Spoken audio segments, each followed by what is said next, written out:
हिमालय, जहां आज भी कुछ जगहें ऐसी हैं जहां इंसान नहीं, सिर्फ रहस्य रहते हैं। लेकिन इन पहाड़ों के बीच एक ऐसी गुफा होने का दावा किया जाता है जहां समय रुक जाता है। कहा जाता है जो वहां गया वो वापस तो लौटा, लेकिन उसकी उम्र बड़ी ही नहीं। क्या सच में हिमालय में छिपा है एक? रात के ठीक 2 बज रहे थे। हिमालय की बर्फीली चोटियों पर तापमान -20 से नीचे जा चुका था। चारों तरफ सिर्फ बर्फ, खामोशी और मौत जैसी ठंडी हवाएं। लेकिन उस रात कुछ ऐसा होने वाला था जिसने एक पूरी एक्सपीडिशन की जिंदगी बदल दी। 1962 एक भारतीय पर्वतारोही दल हिमालय की एक अनजान चोटी की तरफ बढ़ रहा था। उनके साथ था एक बूढ़ा तिब्बती गाइड जिसने रास्ते में सिर्फ एक बात कही, अगर पहाड़ों में घंटियों की आवाज सुनाई दे तो पीछे मुड़कर मत देखना। पहले सब हंसे, लेकिन तीसरी रात पूरे कैंप में अपने आप घंटियां बजने लगीं। और अगली सुबह दल का एक सदस्य गायब था। बर्फ पर पदचिन्ह अंधेरी गुफा रुकती हुई खड़ी, साधु की परछाई, चमकती आंखें उस गुफा के अंदर। जो मिला उसने विज्ञान, समय और इंसानी सोच तीनों को चुनौती दे दी। हिमालय धरती की वो जगह जहां इंसान आज भी पूरी तरह कदम नहीं रख पाया, जहां बर्फ सिर्फ पहाड़ों पर नहीं, रहस्यों पर भी जमी हुई है, जहां रात होते ही हवाएं भी अजीब आवाजों में बदल जाती हैं। और उन्हीं बर्फीली चोटियों के बीच एक ऐसी गुफा होने की बात कही जाती है जहां समय रुक जाता है। कहा जाता है जो वहां गया वो वापस लौटा तो सही, लेकिन उसके लिए समय बीता ही नहीं था। कुछ लोग उसे कहानी मानते हैं, कुछ अंधविश्वास, लेकिन हिमालय के पुराने साधु आज भी उस जगह का नाम लेने से डरते हैं। सन 1962 भारत और तिब्बत की सीमा के पास हिमालय की ऊंचाइयों में एक पर्वतारोही दल आगे बढ़ रहा था।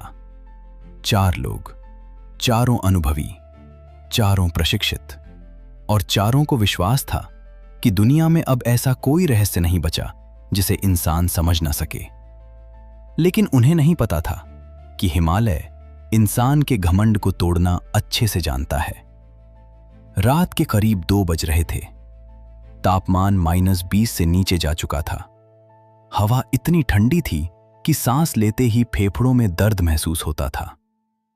चारों लोग अपने टेंट के अंदर बैठे थे और बाहर सिर्फ तूफानी हवाओं की आवाज सुनाई दे रही थी। तभी उनके साथ मौजूद बूढ़ा तिब्बती गाइड धीरे से बोला, अगर आज रात घंटियों की आवाज सुनाई दे तो कोई भी टेंट से बाहर मत निकलना। कुछ सेकंड के लिए पूरा माहौल शांत हो गया। फिर दल का सबसे युवा सदस्य हंस पड़ा। उसे लगा ये पहाड़ों में रहने वाले लोगों की पुरानी कहानियां हैं।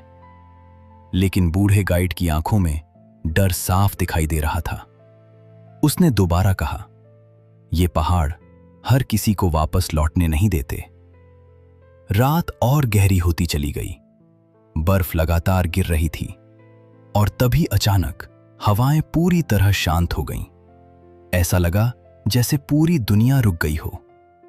फिर बहुत दूर से धीरे धीरे घंटियों की आवाज सुनाई देने लगी, टन टन टन। चारों लोग अचानक उठकर बैठ गए, क्योंकि वो आवाज किसी मंदिर की नहीं थी। वो आवाज ऐसी लग रही थी जैसे कोई बर्फ के बीच चलते हुए घंटियां बजा रहा हो। दल का एक सदस्य धीरे से टेंट की चेन खोलकर बाहर देखने लगा और अगले ही पल उसका चेहरा सफेद पड़ गया। उसने कांपती आवाज में कहा, वो कौन है? बाकी लोग तुरंत बाहर आए, लेकिन बाहर कोई नहीं था।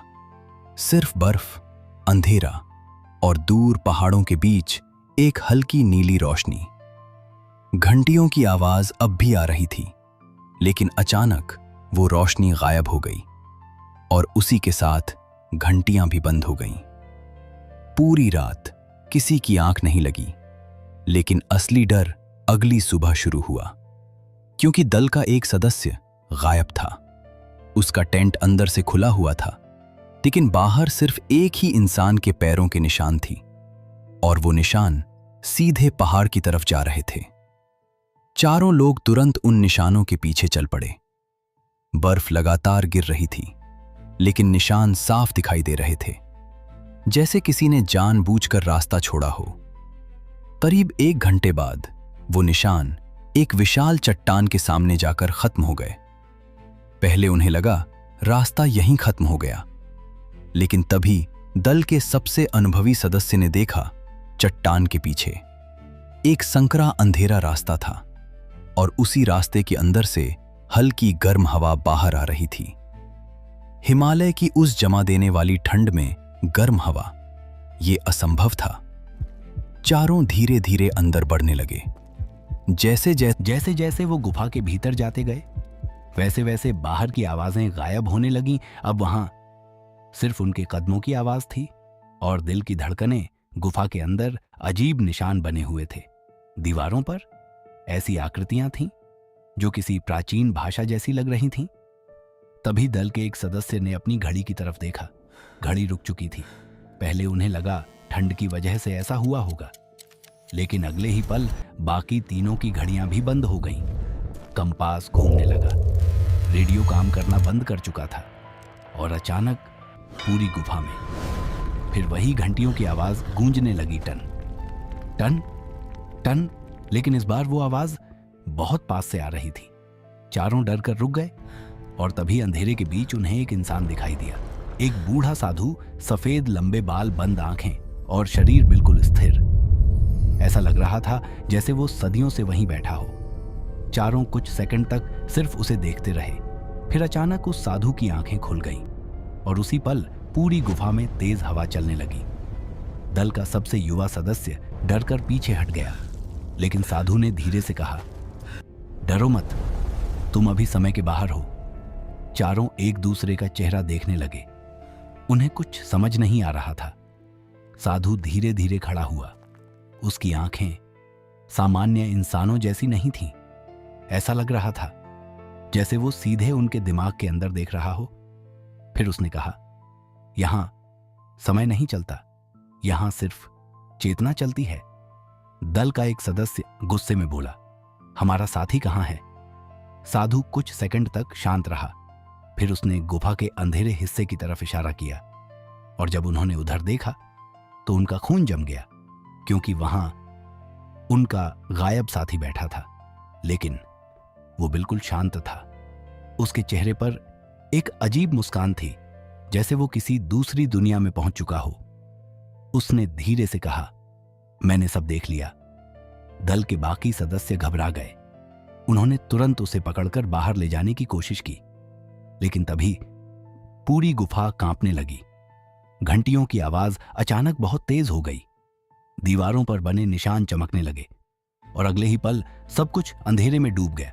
जब उनकी आंख खुली तो वो गुफा के बाहर पड़े थे।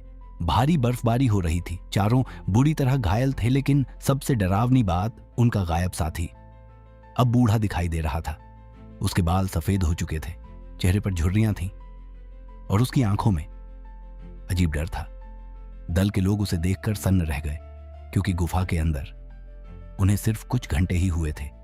लेकिन जब वो बेस कैंप पहुंचे तो वहां मौजूद लोगों ने जो बताया, उसे सुनकर उनके पैरों तले जमीन खिसक गई, क्योंकि उनके अनुसार वो लोग सिर्फ कुछ घंटों के लिए नहीं, पूरा 7 दिन गायब थे।